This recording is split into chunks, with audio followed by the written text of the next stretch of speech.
Hey there, everyone. Welcome back to the show. It is Sunday, and it is time to roll some dice.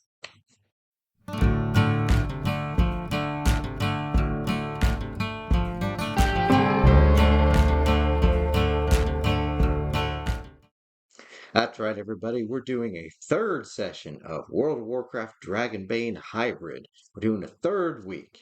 It's necessary, clearly. Beyond the fact I just can't get enough of this new system, but we had left poor Coran in a den of scorpids alongside that poor peon that got drug off. Nothing but bones and fur left. Terrible fate for such a hardy and adventurous young Vulpera. His close friend Obertai had traveled to the Valley of Trials to try and find out why he hadn't heard from Corin, and found out he did. Obertai gathered some information from the various folks that lived there, that Corin was there, and he went north and did not return, so Obertai had trekked north himself, encountered stiff resistance from an assembled group of scorpids. What is a group of scorpids called anyway? Is it a pack? A posse? A clatter? Okay, I made the last one up. Anyway, Obertai was unsuccessful in getting to the lair within the cave, having run dry on ammunition thanks to a really crappy roll, and forced to beat a hasty retreat. And so we come to our third effort. Third time's a charm. Obertai put out the call for aid, and the Vulpera have answered. Now, in rolling up some random Vulpera, I decided on a traditional World of Warcraft 5-man structure. We got a tank, got a healer, 3 damage dealers, as a nod to that tradition. Now, Corin and Obertai are clearly damage dealers, providing we can at last retrieve poor Corin, so we'll be starting down a man, cub, whatever. But I rolled adult for these 3 random remaining folks, and it occurred to me, who comes a running when Vulpera are in trouble? Their clan, of course. So I decided these 3 are family members. More specifically, our tank will be Corin's father, Orin. The healer will be his mother, Gretchen. And the remaining DPSers will be, the single remaining DPSer will be based on a World of Warcraft character I had at one point, the arcane mage Akimo, which will be Corin's uncle. So, we got the family coming to the rescue, and hopefully not getting wiped out by these damn scorpions. But we'll see. Now, as I'm absolutely chomping at the bit to see how this plays out, let's get right into the action. Oh, and one more note. My apologies, there won't be any in-game montages or pics. My account is pretty much full, and I simply don't have the space to make a bunch of Vulpera alts. So forgive me, everyone. We'll just have to use the power of our imaginations. But let's get into it. All right. Are we ready to do this? All right. Third attempt, third time's a charm. Let's get into this. Okay. As before, we will have now Gretchen. Gretchen is a shaman. However, she is not powerful enough to enchant a totem with a resurrect, a raise spell, whatever it's eventually going to be called. So we're still going to be using the same timer, the same time mechanic. They're carrying a totem. It can restore Corin, but there is a timer on it. If it reaches 6, it runs out of juice. They got to go back, try it again.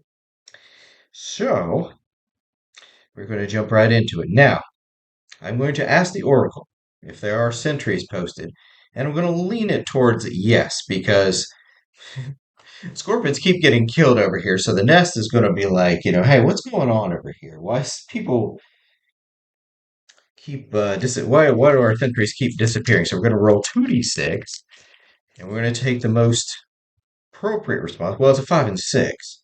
So it's either yes or extreme yes. So yes, there's absolutely some some freaking sentries and such.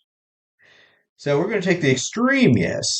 And I was going to say, instead of having our D3 when it was just a solo play, we're going to do D6. However, since it's an extreme yes, we're going to double it. We're going to give 2d6 sentries. Let's get right in to some action. We have a 1 and a 4. So we have 5 total that are out here scorpioning around. The extreme yes. You know what? I'm going to ask the Oracle. If we get another extreme yes, there's going to be an elite among them. Oracle, is there? Oh, almost a 5. Almost. Oof. Okay, but we're going to say the elite is still in the cave, still kind of minding the hive. It's the queen or whatever you want to call it. So we've got 5 scorpid out here. So let's place these. They're on sentry duty, so they're going to be spaced out a little bit, keeping watch on such. So there we go. All right. Now, Vulpera is approaching. Let's see. We've got a couple people with awareness. We've got an awareness 10 on Orin the tank. We have a 12 on Gretchen, and we have a 14 on Akimo. So we have no, and we also have a 12 for Overtime. So everyone has awareness. So to spot these guys, we're going to make a roll. See, first Orin is a 7. That's a yes. We don't need to bog down by rolling everyone else. He succeeded. I'm going to check to see if anybody gets a dragon or a demon. And 2 and 5, so Gretchen and Akimo are both yes. 16 on Overtie, he is a no. So Overtie's a little clueless. He's looking off in the distance. He's distracted. But anyway, the rest of the party spots the scorpids and they're like, hey, focus up, people. We got enemies, so Overtie's alerted. Now, we have that nobody, there is not sneak across the board with everyone, so I'm not going to bother them rolling trying to sneak up. I'm just going to go straight into it. Going to grab our initiative cards, which are buried somewhere. There they are. Okay, so we got our initiative cards. All right. Now, we are going to roll or draw. First is Orin. Orin has the 10. Oh, that sucks. Gretchen has the 8. Akimo has the 4. I'm going to move some dice. And Obertai has the 2. In Scorpids, which have no ferocity, only have one card, they are at 5. All right, there we go. We have our initiative order. So first is Obertai, which is kind of nice. He's got his bow. He's got a ranged attack. Yes, okay. So the range on a short bow is 15 spaces. So 5, 10, 15. That is too far. However, he has a 4 move. So he's going to move up 1, 2, 3. Actually, you know what? 1, 2, 3, 4. And he will have shots on either of these very easily. Let me see here. 5, 10, 15. Yes. He can hit this guy, but you know what? He's just going to shoot that guy. All right. No boons, no banes. Plain Jane shot with bows. 14 or less. That is a 19. That is a miss. So we have our first whiff. Fantastic. He has moved and he has attacked. He's burned everything. Now, Akimo, who is also ranged. So Akimo has Arcane Blast that is based on Fire Blast, but it's obviously arcane and not fire. The range on that is going to be 10. 2, 3, 10. He is not close enough. 1, 2, 3, 4. He's still at 10. He could take a shot. He's going to wait. He's going to hold his action. He has moved, but he's going to hold his actual action and let the scorpions move. They'll probably move into range. Now, they've been fired upon, so they know they're in a fight. They see the Vulperas. Their move, basic scorpions, are 6. 2, 3, 4, 5, 6. Now, since they are monsters, they're going to burn through both their initiatives to try to get to their targets, so they will move again. So 6, 6, 3, 6, 3, 3, 6.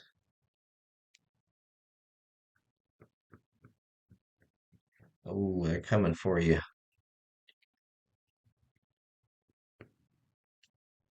So, okay, so the scorpions have all moved. Now they're within range of Akimo, and he's going to roll his arcane, 14 or less.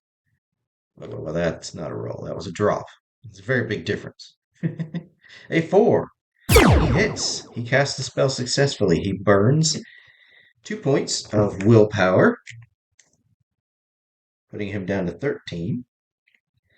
And he now does 2d6 arcane damage to this scorpion. Where are we? Okay, yeah, he's going to hit. Oof, yeah, he's got options. You know what? He's going to hit the point blank one for 8. So yeah, these things have 18 hit points apiece.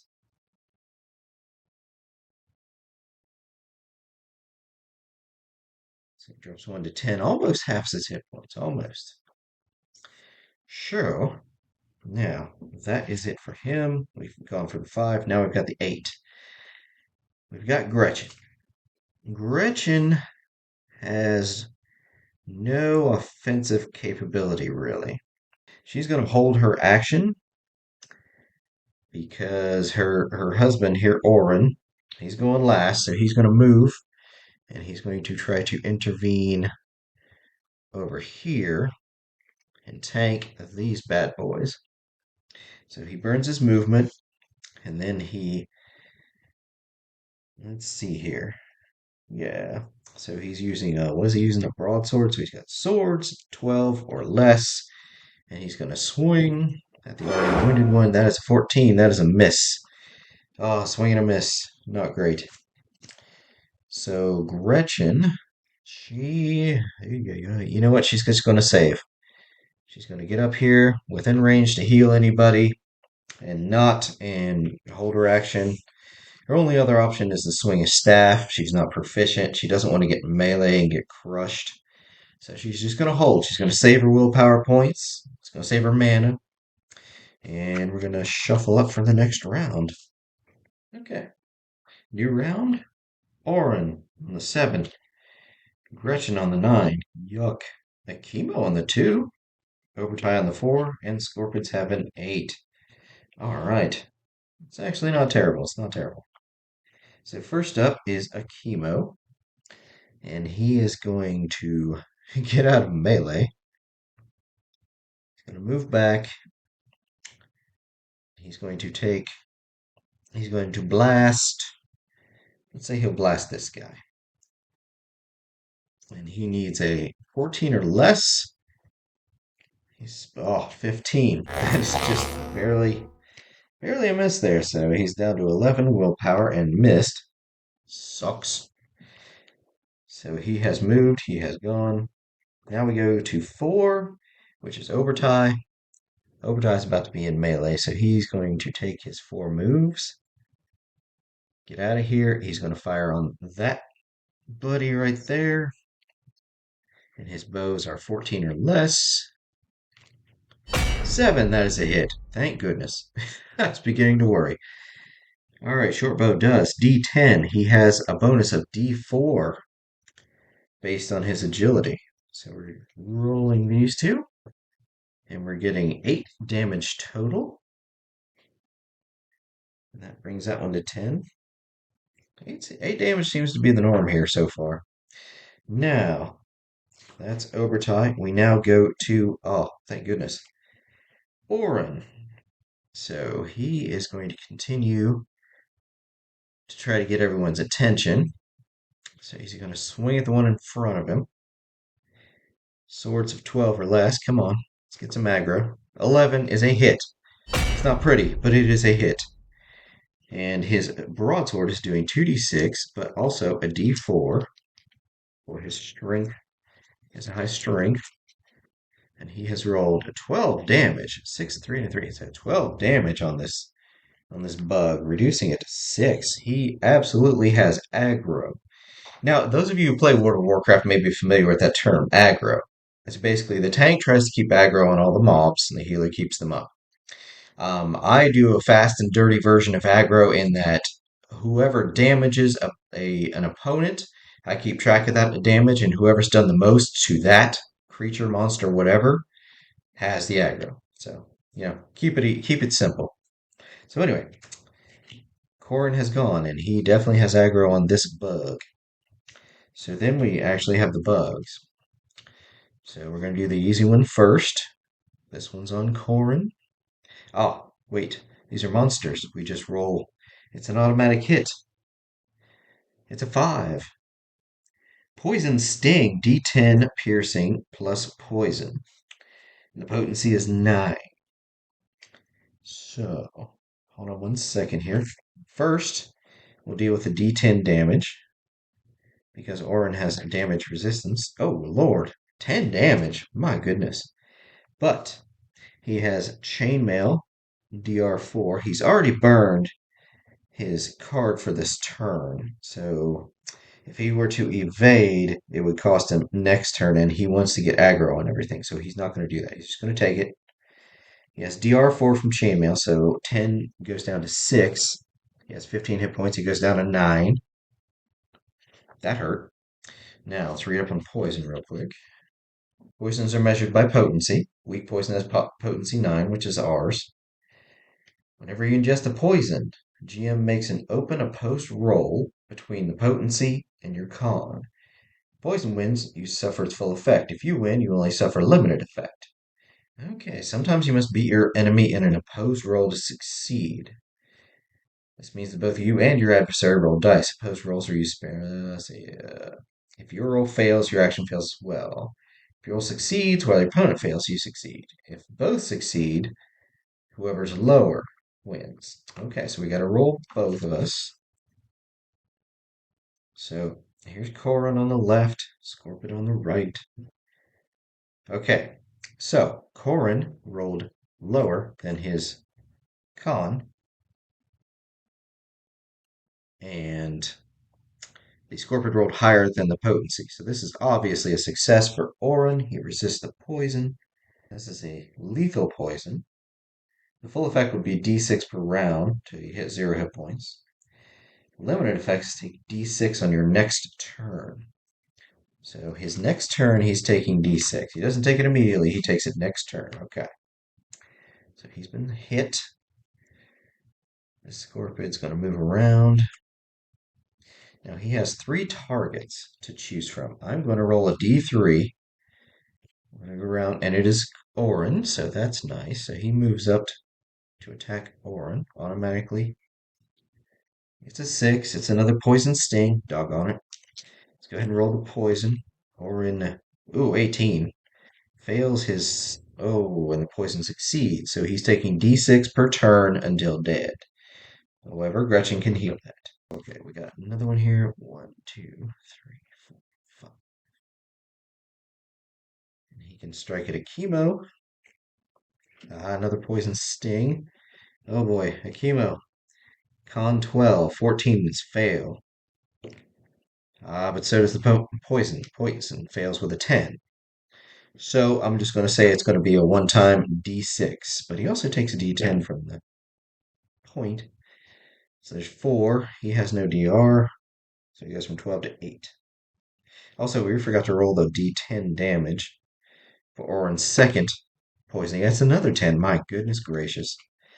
Reduced by 4, 6. He's at 3 hit points. That's not fantastic. My goodness. This is deadly. Oh my god, we're going to wipe out another Vulpera-hide. This sucks. 1, 2, 3, 5. 1, 2, 3, 4, 5, 6, and 1. Okay, so only one attack on Overtie over here. And it is a 3 tearing attack. D8 piercing. That's fine. But Overtie has leather armor, so he has DR1, so it's 7 damage, minus 1 for the DR. He takes 6, has 15, he drops to 9 hit points. Things are bleak. Things are not great. Okay. So then we have a 9 on Gretchen, our last action here. And she's going to attempt to heal her man. And she rolls a dragon. Oh, heck yes. Oh, from the depths of just, yes. Yes. All right, what happens when you roll a dragon? Rolling a dragon when you cast a spell means that your target must roll a dragon to resist parry. Okay, but it's not offensive. It's healing. The damage or range is doubled. Doesn't cost any willpower. Okay, so we have a choice. We can double the healing. We can negate the willpower cost. And we can immediately cast another spell, but get a bane on the roll. So we're actually just going to do double healing.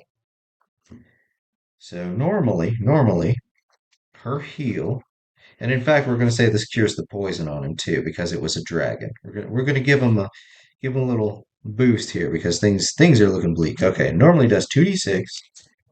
We roll a d6 and we double it.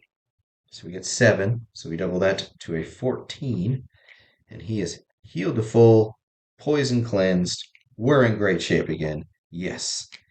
Gretchen burns 2 willpower points. Down to 15. She good. All right. Let's shuffle up initiative for round 3. Oren, the 5. Gretchen, the 8. Akimo, the 10. Overtide, the 3. And, oh, the Scorpid's a 2. That is such BS. I'm calling shenanigans. Okay, well, let's just start top to bottom. Overtide, you got 2 on you. So we're just going to roll the dice. We got a 3 and a 6. So we have D8 piercing, reduced by 1, so 5 to 4. He's down to 5. And then he's got the poison attack. Roll a D10. It's 1. It's reduced by 1. Excellent. No damage. But we got poison. Overtime rolls his con. 15. 16 is a fail. The poison rolls a dragon. Oh, that seems rude. That seems incredibly rude. Well, we're just going to say it's full effect. Boom. He takes D6 per round until he is dropped. And since it's a dragon, we'll say he takes D6 immediately. It is 4.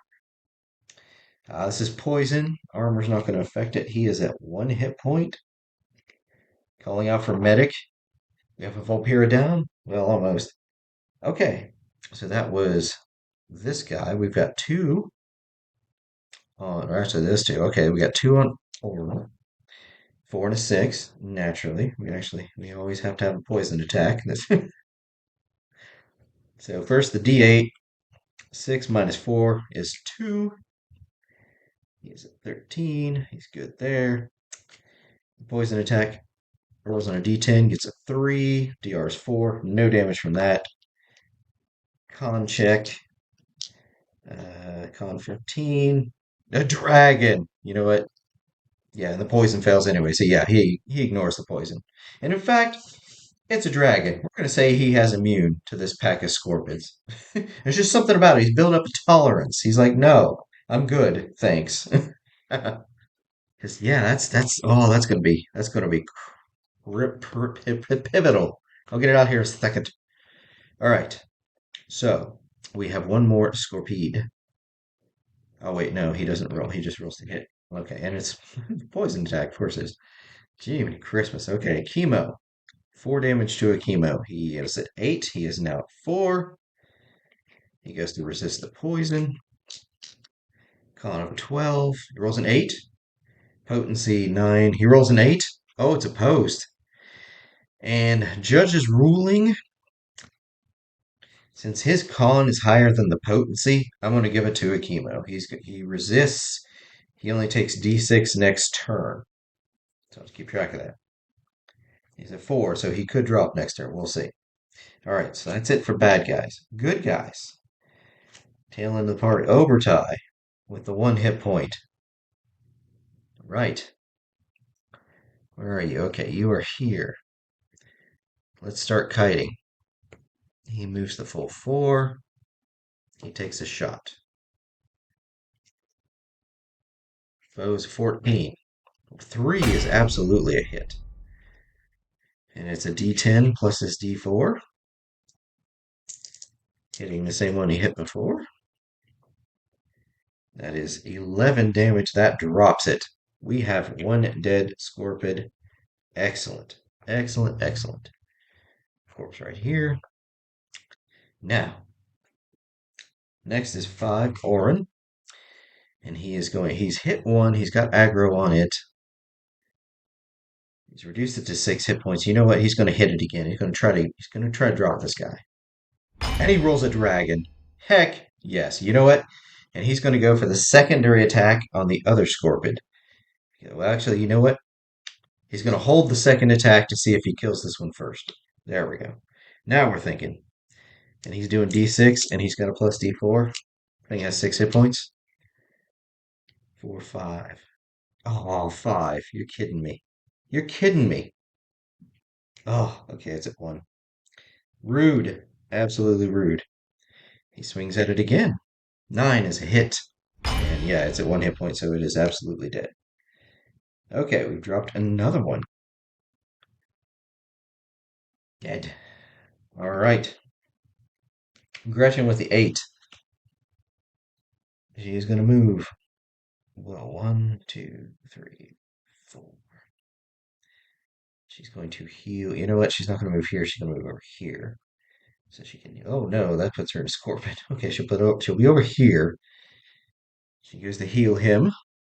Heal Obertai so he doesn't die. It's a 7. Excellent. He's healed for a pathetic 4 points, but hey, he's hanging in there.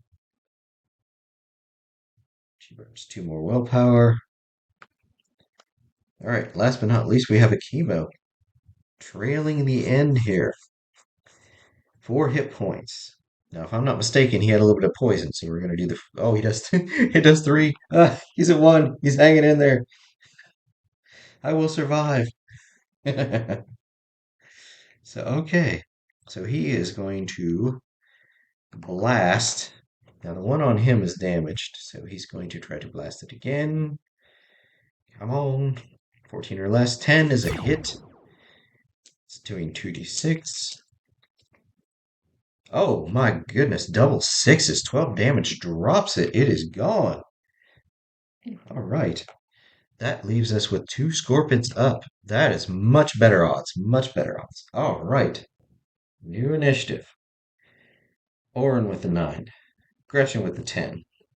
Akima with a 8. Overtime with a 5. These are terrible. And scorpions on the 3, of course. Because, hey.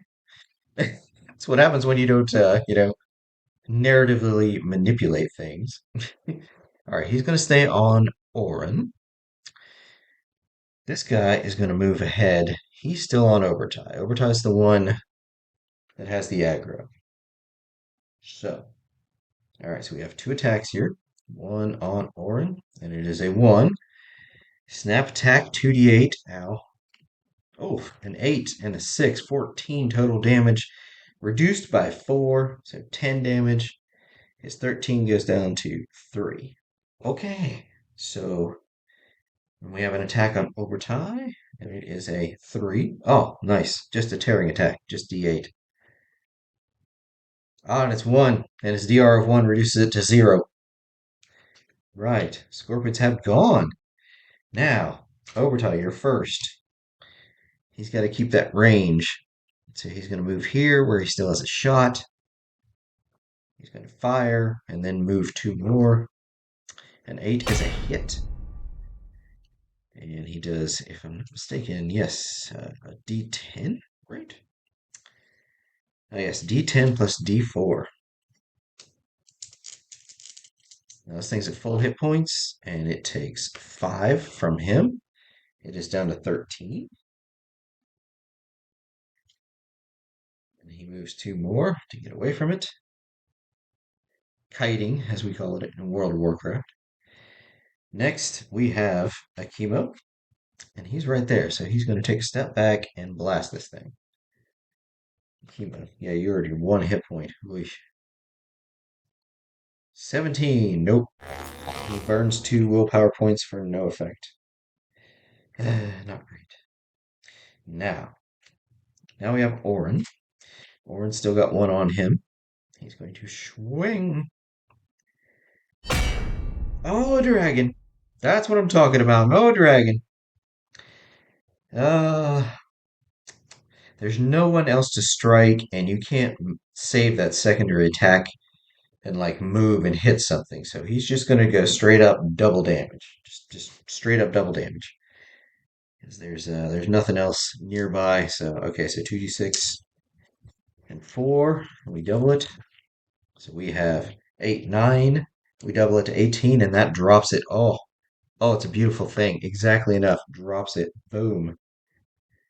You're down to 1 wounded scorpion. He is going to move. He is swung, and now he's going to move his 4. And he's going to move in the path that the scorpion has to take to go after Overtime. He's going to intercept, bottleneck it there. So yeah. Yeah. Now, Gretchen, let's see, where are you? You're right by this scorpion. She's obviously going to get the heck out of there.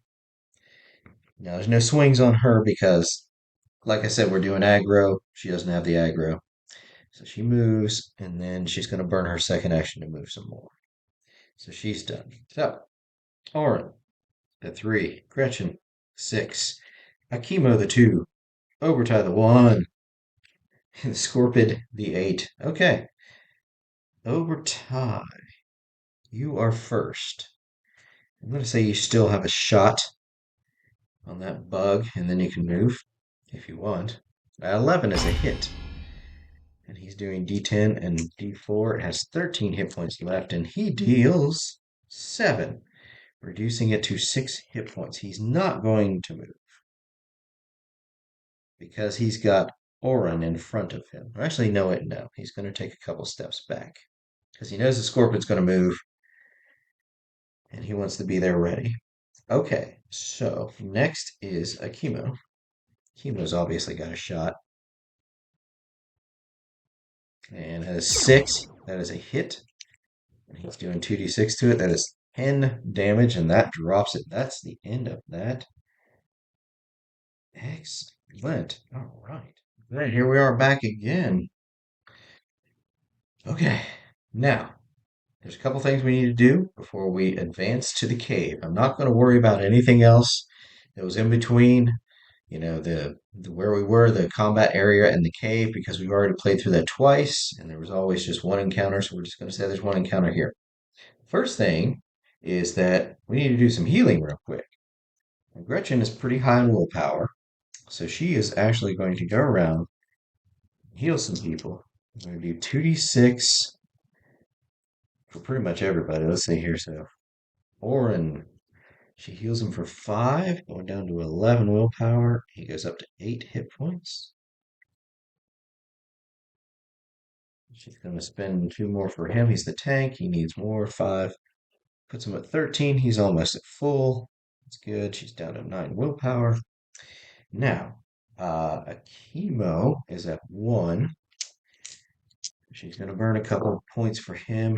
There's 6. He's up to 7. Puts her at 7 willpower. Overties at 5. She's going to give him 1 as well. There's 6 points for him. So that puts him at 11. It's not bad. And I'm afraid to use much more. So what we have here. All right. So now the threat dice was at a 1.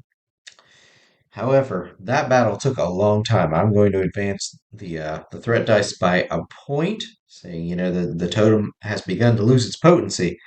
We've got some urgency here.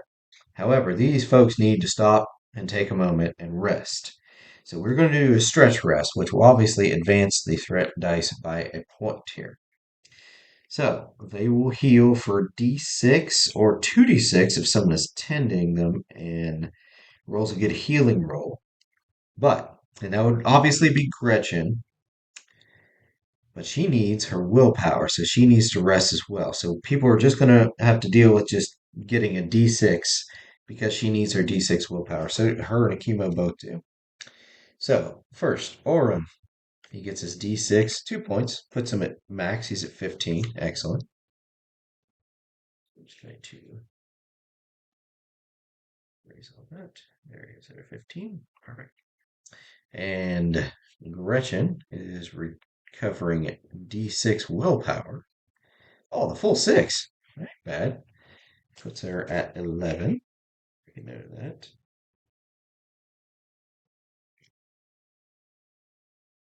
Akimo gets a d6 on hit points and willpower.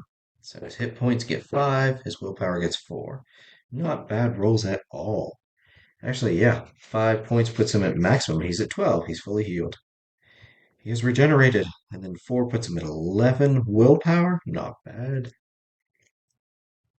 And finally, Overtie. D6 hit points. 4 puts him at 15, puts him at full. Excellent. Okay, stretch rest for the win. All right. One stretch rest, and we're we're back at it. We're ready to go, which is great. Now, the other thing we need to check on is that, okay, since they had such a horrendous encounter getting to this place, they encountered so many scorpids. I'm going to roll. I'm going to ask the Oracle, is there anyone else guarding the Queen? Anyone left? And I'm going to weight it towards no. I'm going to say the nest has probably been pretty debilitated. So we're going to roll 2d6 and we're going to take the lowest. We have a 1 and a 4. So yeah, we're going to take the 1. And the 1 is extreme no. Which, yeah, I had it in my mind. I was like, if it rolls a 1, I kind of have a thought. I have a thought here. And what if the Queen is aware of her bugs being slaughtered? And she's like, oh, I need to survive this. So Oracle, does the Queen sense all her drones? Does she smells the pheromones in the air? They're all dead. And does she bug out? Oracle says 2. That is a no. She does not bug out. She's there to the end. She's ready to make her last stand.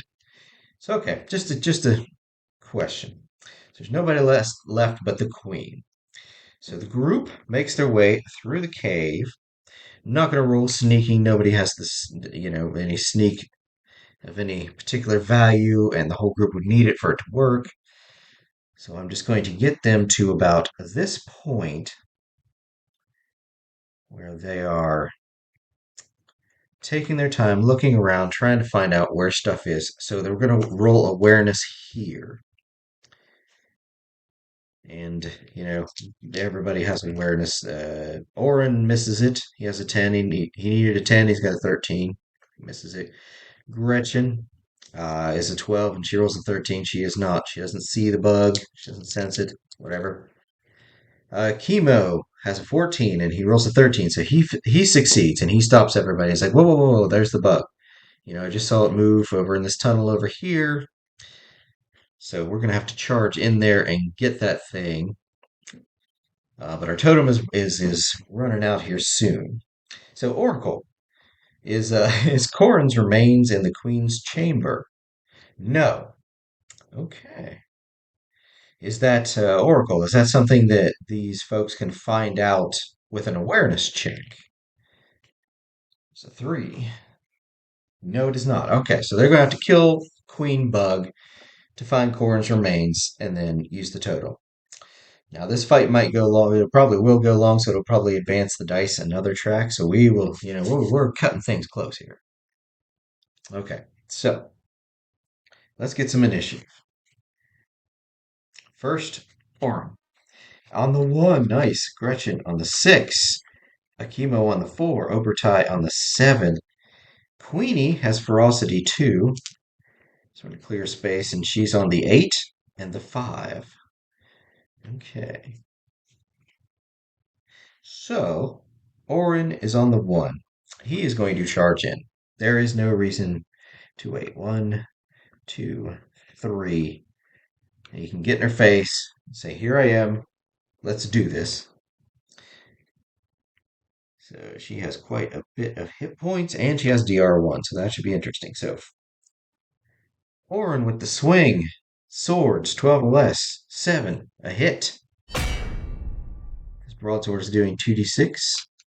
He's adding d4. Whoa, whoa, whoa. That's not a roll. That's a draw. It's not the same thing. So we got 8 damage. I should have kept the draw.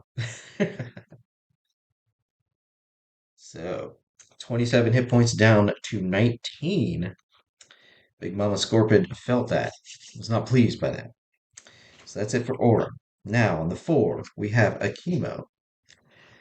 Akimo is going to move 1, 2, 3, 4. He can get a shot, but he's kind of blocking the passage for other folks to get through. So we'll see how this goes. He's going to go ahead and cast. Going to shoot an arcane bolt.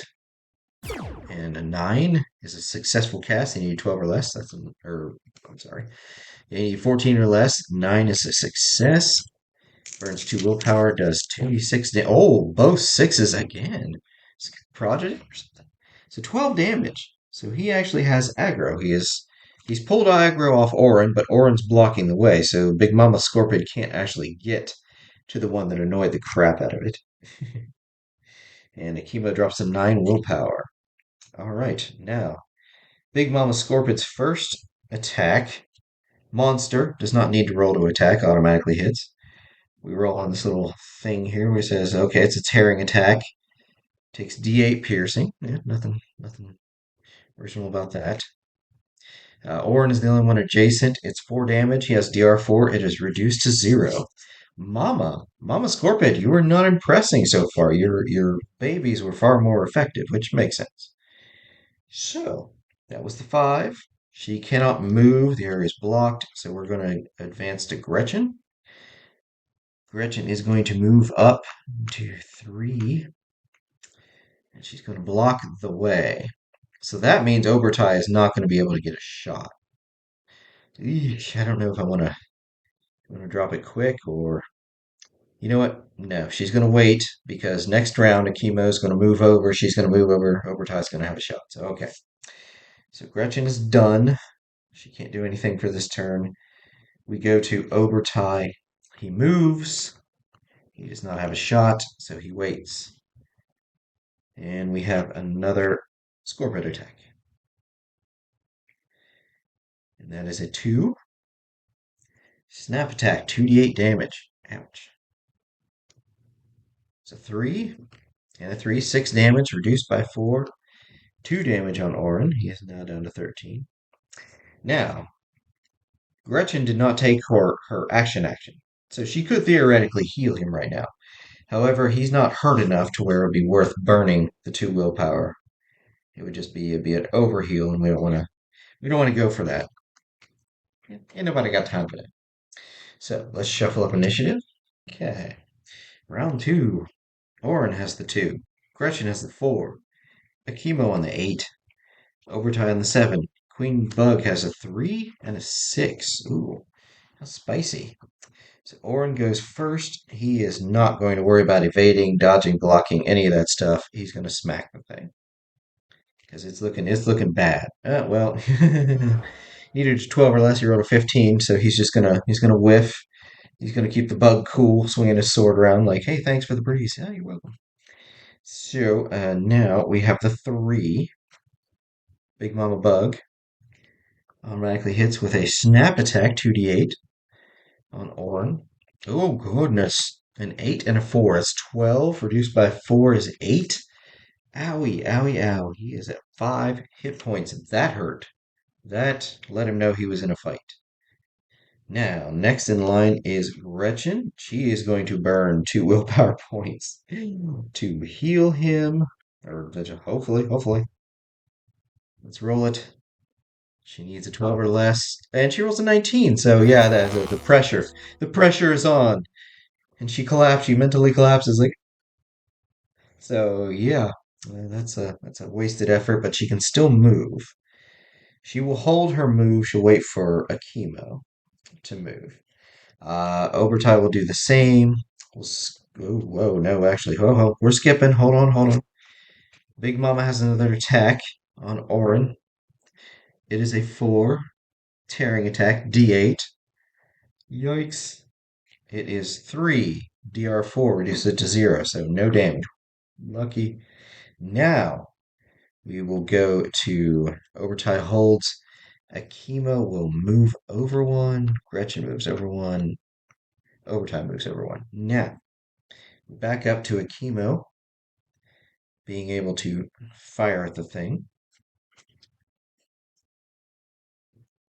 Not with an 18, no. That is a fail. Yeah, his arcane of 14, that's a fail. So, then we have the last gasp. Can Obertai put an arrow in this thing? It's a 14. He is at bows 14 or less. Yes, that is a hit. And he is going to do a d10 plus d4. Come on. Big numbers, no whammies, and stop. Oh, 7 and 2, 9. Wait, no, that's good. Wait, no, this thing has DR1. That's right. So she actually has 2 more hit points than. She's not at 7, she's at 9. But he did exactly 9, so that is irrelevant. So she dies at either. Victory! And there it was, folks. About freaking time. Well, what'd y'all think? I had a blast. I still think the Dragonbane system is the fastest, the most efficient, or fastest, quickest, most efficient, most energetic, brief. Brevity comes to mind. It is a fantastically light system that you can just get in there, you can roll the dice, get it done, and that's fantastic. I think it's a marriage made in heaven with the World of Warcraft universe because every race has its one iconic ability, every class has its one iconic ability, and that's exactly what Dragonbane operates from. It's perfect, it's fantastic. So I'm absolutely sold on the system. What one thing I did want to mention though was, oh man, I see now why when it's just one person doing everything, the solo play aspect. This experience has absolutely sold me on just solo play. I mean, going forward, running a party is a lot of work, and it really tends to bog things down with the multiple initiatives, just the keeping track of all the different health points, the willpower points, etc., etc. Sure, you get to take on more monsters and possibly more robust monsters, but you know, I feel like the solo play goes a lot more efficiently. It's a lot more. I like it a lot more. I can operate inside that in that much easier, much quicker than I can with an entire party having to keep track of. And also in solo play, you have the aspect of in that there's a lot more on the line. You have your one character. There's a lot more stakes. It's a lot more in a nail biter. It makes it much more of a nail biter when you're solo play. So yeah, I'm definitely sold on the solo play. So yeah, Dragonbane solo play. Yes, I am down for this. And in fact, I'm going to be taking these solo play lessons into other systems as I play them on various other solo play Sundays. So yeah, we'll see what we do next week. I mean, I'm finally Coran has been rescued in time with the totem. He's been rezzed. The poor peon. I'm sorry, he's probably going to be left behind. Sorry, buddy.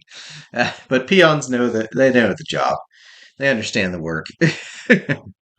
So, yeah, I didn't bother with rolling treasure or marking character sheets or anything like that simply because it's a one and done. I just wanted to get in there. I wanted to make some sort of bring this to a conclusion, make a resolution of this story. So we res Cord and we bring him back. His parents give him a hard time about running off half cocked and getting himself killed, and they have to come rescue him. Have to employ the entire clan to come rescue him. So yeah, he'll be getting a talking to. But that is about it for this solo play Sunday. I am tuckered out. I am exhausted. That was a lot of combat. A lot of it obviously was edited down, so you didn't see a lot of the work I was doing behind the scenes, refreshing myself with rules and so on and so forth. I'm sure I missed some stuff in there somewhere, so it is what it is. But yeah, I feel like if I go back and obviously I'm gonna have more solo play Sunday, but I will definitely be doing it solo play. Yeah, the group aspect is just, whew, I'm tuckered out now.